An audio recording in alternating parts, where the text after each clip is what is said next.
Hello everybody, welcome to Stacks and Stats. I'm your boy Sangeeth, and today I would like to discuss the pros and cons of hyper-fractional gold. Not just fractional gold, but gold that comes this small. Fractional gold oftentimes refers to anything under an ounce. So it could be a half ounce, a quarter ounce, 10th ounce, so on and so forth. Now, what I coined the term, I haven't coined it, but I've heard it somewhere else, but hyper-fractional gold is gold that is under a gram for the most part. Now, the two most common versions of hyper-fractional gold that I have seen personally, at least where I live up in Canada, are the Goldbacks and the Karatbars. Now, I do think that they serve a purpose, but I do understand and agree with a lot of the criticisms with Goldbacks in particular. Now, Goldbacks, just to start off with these, this is the, I think this is brand new. Yeah, brand new for 2025. I haven't seen anybody with these yet. It's the Arizona Goldback. I think that they're absolutely beautiful, gorgeous.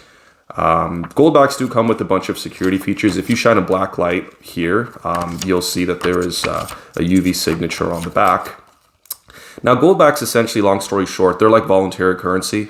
They are expanding. They were created in 2019. Started off with the Utah Goldback, which is somewhere here. And they've expanded now to 6 states. And they're just voluntary currency. So essentially, businesses would have to have an agreement with Goldback or the company Valorum. They're the ones that invented these guys. And essentially, they would have to have an agreement with them to use them as currency for their goods and services. Now, the way that I've seen people try to burn these to get the gold out of them. And honestly, they just kind of burn into nothing. So it's kind of weird because I'm not even sure if the gold in here is salvageable. I don't think it was ever meant to be salvageable. I don't think that that Goldbacks were ever really meant to be traded into your local coin shop. I don't think that they were ever meant to change form. They were just meant to be Goldbacks.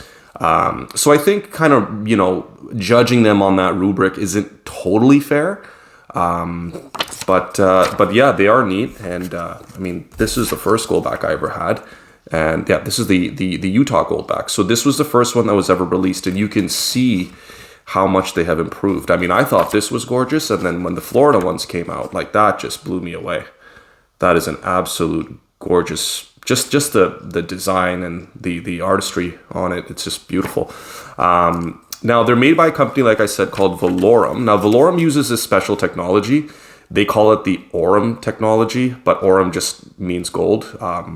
Cool fact, actually, that's where gold gets its chemical symbol from on the periodic table. Aurum, A-U-R-U-M, I believe. The A-U in Aurum, which is just Latin for gold, is where gold gets its chemical symbol from on the periodic table.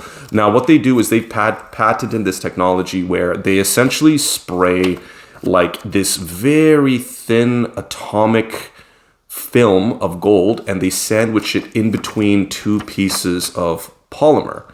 Now, they patented this technology, and it seems to be working pretty well for them.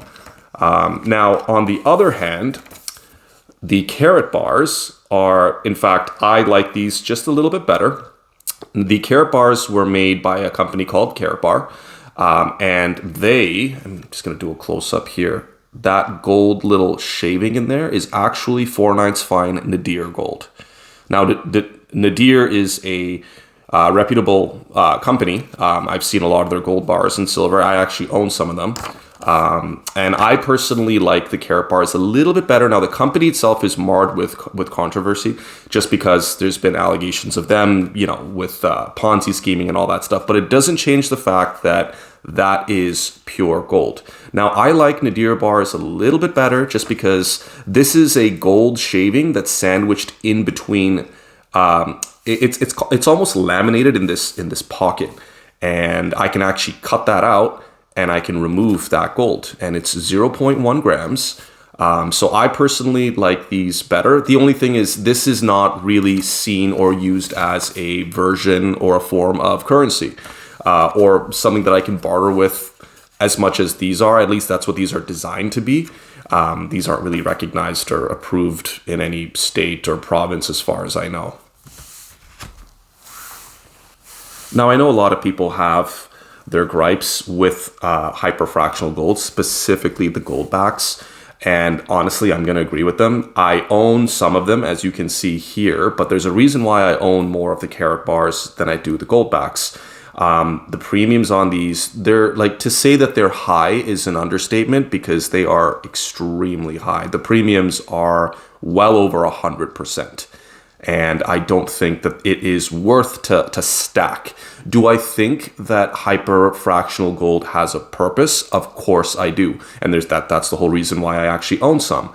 Now, and I've heard that the premium argument, I've heard that many times, but I also think that when it comes from people who stack ounces, who have the liquidity and the capital, long story short, they just have money to stack ounces and ounces and, you know, even quarter ounces now. Like with the affordability crisis going on, and you couple the affordability crisis where people, you know, many of them are just struggling to make ends meet, and you couple that with the rising price of gold, it creates the perfect storm for hyperfractional gold to thrive. And I personally do believe that there is going to be a rise in demand with hyperfractional gold. And it's simply because gold is unattainable for many people. In fact, dare I say, I think it's actually unattainable for most people.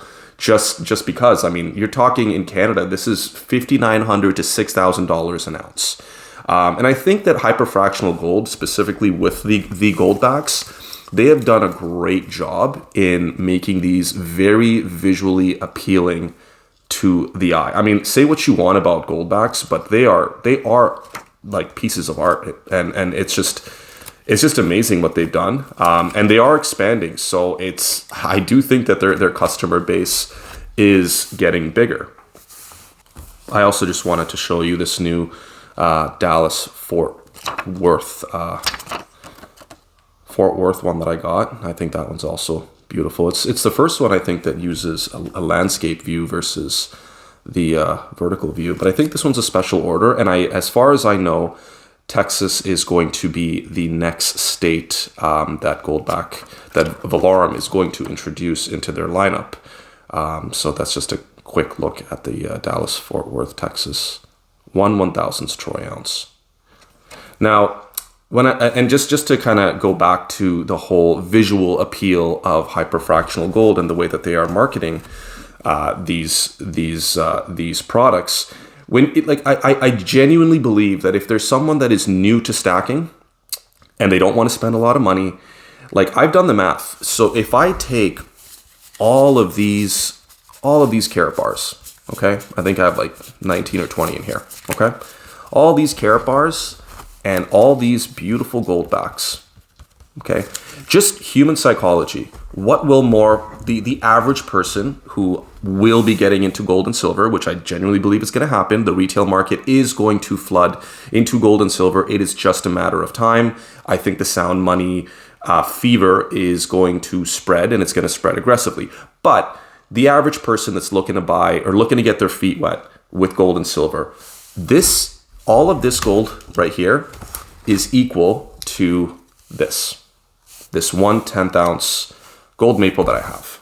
Now, I asked myself this question: would I rather, just being a regular retail shopper that isn't too concerned about premiums, and they just, you know, these things sell, and that's why they you know, design them the way that they do.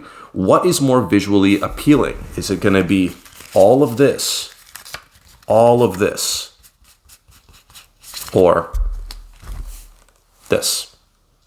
Now, the gold content, like I said, is almost the same. In fact, there's actually a little bit more gold in this 1/10 ounce over all of this. But this is what I mean. This is why I think that there is a market, and a growing market for hyperfractional gold. So do I have my gripes with them? Of course I do. I think the premiums are insane.